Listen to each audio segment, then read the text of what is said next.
Good evening, everyone. I'm so sorry I can't be with you tonight in person, but I want to thank you from the bottom of my Irish heart for this great honor. Like so many of you, I'm a proud descendant of Irish immigrants, and it's no exaggeration to say that the values I was taught at my grandfather Finnegan's kitchen table and by my Irish kin, they've literally shaped my entire life.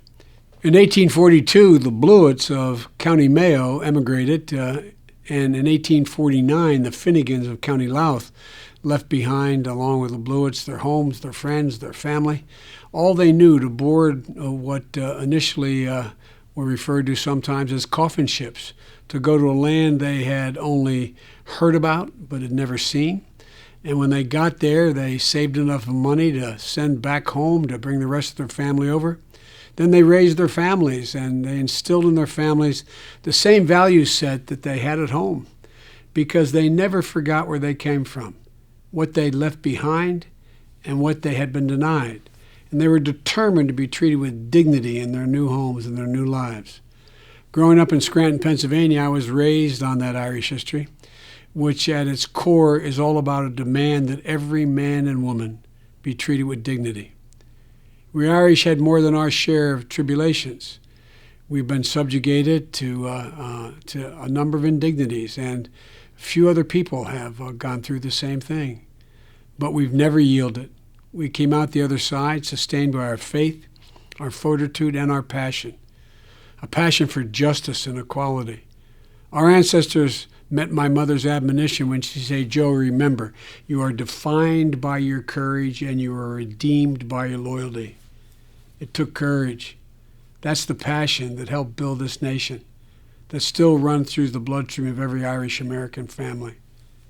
We were taught by my parents, and it was instilled in all of us, that no man is better than you, no woman is better than you, but every man and woman is your equal. God loved my sweet mother, Catherine Eugenia Finnegan Biden, who would constantly instruct us, never bow, never bend, never yield.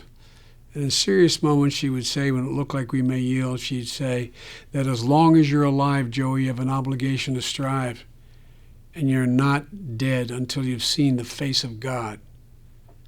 That was her fierce Irish pride. We Irish are dreamers, but we're realists. We're spiritual, but we're practical. We're compassionate, but we're demanding much of ourselves. Everything in us is deep. Sadness and joy, heartache and hope, fortitude and faith. My grandfather Finnegan would say that's the Irish of it. I had a grandfather named Edward Francis Blewett, great-grandfather, who was the first Irish Catholic elected to state senate in the state of Pennsylvania in 1906. He was a mining engineer from Lafayette College, but he had the soul of a poet and wrote a lot of poetry. One of his poems was entitled, "My Mother's Land a Rune." In the concluding paragraph, speaking of his Ireland, he said, "From the fairest land except my own, neath sun or star or moon, the citadel of liberty, my mother's land a rune."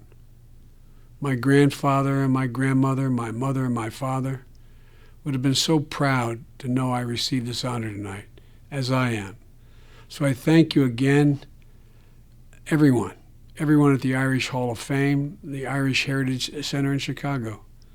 And congratulations to my fellow honorees. And remember, we Irish are the only people I know of who are nostalgic about the future.